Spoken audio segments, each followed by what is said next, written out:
کا تجزیہ کیا کہتا ہے؟ حکومت کے جو دعوے ہیں معاشی بہتری کے، ان کو قائم رکھنے کے لیے سیاسی استحکام جو ہے وہ کس حد تک ضروری ہے، اور اس کے لیے پاکستان تحریک انصاف یا اپوزیشن کی دیگر جماعتیں تو صف بندی کر رہی ہیں، حکومت کیا ڈائلاگ ٹیبل پر واپس لانے کے لیے کوئی اقدامات کرے گی؟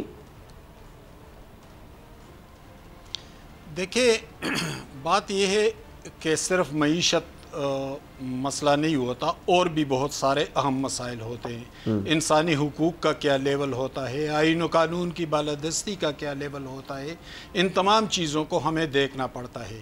اگر کوئی ہمیں کہے کہ معیشت بہتر ہوئی ہے، بہت اچھی بات ہے، اس کو ہم اپریشیٹ کریں گے، اس کی حمایت کریں گے، اس کی تعریف کریں گے۔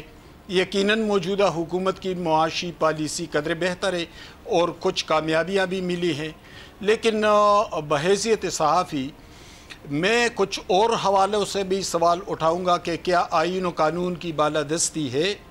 کیا ہم اس ایرا سے نکل نہیں پا رہے جو گزشتہ 80 سال سے جس کا ہمیں سامنا ہے؟ فاطمہ جناح مقبول ترین لیڈر تھی، لیکن اس پر کنونشن لیگ چھوڑی گئی تھی اور پھر وہ غدار بھی ٹھہری۔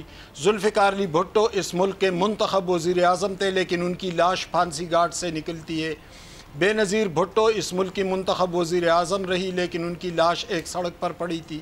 نواز شریف اس ملک کے منتخب 2/3 اکثریت والے وزیر اعظم تھے، لیکن وہ آخری سانس سے لیتی بیوی کے ساتھ فون پر بات نہیں کر سکتے تھے۔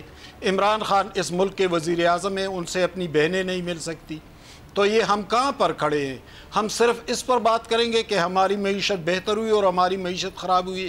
یہ ذمہ داری ہے حکومتوں کی، یہ ذمہ داری ہے اس جماعت کی جس کو الیکشن میں مینڈیٹ ملا ہے اور جو پارلیمنٹ میں اکثریت کے ساتھ بیٹھے ہیں کہ وہ معیشت کو بھی بہتر بنائے۔ لیکن صرف معیشت کی بہتری اولین نہیں ہے، اس کے ساتھ ساتھ اس کو بھی دیکھنا ہوگا کہ آئین و قانون کی بالادستی کیا ہے۔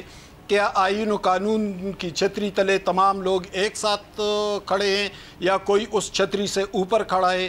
تو اگر ایسا نہیں ہے تو اس کو ہم بہترین کارکردگی نہیں کہہ سکتے۔ ایک اینگل سے اگر ہم دیکھیں تو یقیناً معاشی حوالے سے پہلے کی نسبت، عمران خان کی نسبت زیادہ بہتری لے کر آئے ہیں شہباز حکومت، اور کچھ کامیابیاں ملی بھی ہیں۔ اب بھی جو 2 روزہ کانفرنس ہو رہی ہے اسلام آباد میں، اس حوالے سے بھی حوصلہ افزا خبریں ہیں۔ بہت ملٹی نیشنل کمپنیاں آئی ہوئی ہیں یہاں، میں خود بھی اس کانفرنس میں گیا تھا، تو وہاں پر جو اپرچونٹیز تلاش کی جا رہی ہے، جس کے امکانات موجود ہیں پاکستان میں زمین کے اندر، معدنیات کے حوالے سے، ذخائر کے حوالے سے، تو وہ یقیناً حوصلہ افزا ہے۔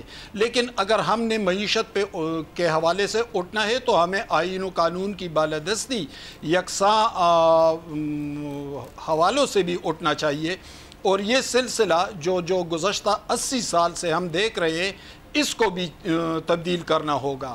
دیکھیں، دنیا بھر کے تو کیا پورے خطے میں ڈائنامکس چینج ہو رہے ہیں۔ ہم افغانستان کو دیکھیں، ایک قبائلی معاشرہ ہے، جنگ و جدل میں ہے گزشتہ 40-45 سال سے، لیکن وہاں پر بھی صورتحال قدر غیر محسوس طریقے سے اور سست روی سے لیکن تبدیلی کی سمت چل پڑے ہیں۔ سبسکرائب کریں اور بیل دبائیں تاکہ کوئی خبر رہ نہ جائے۔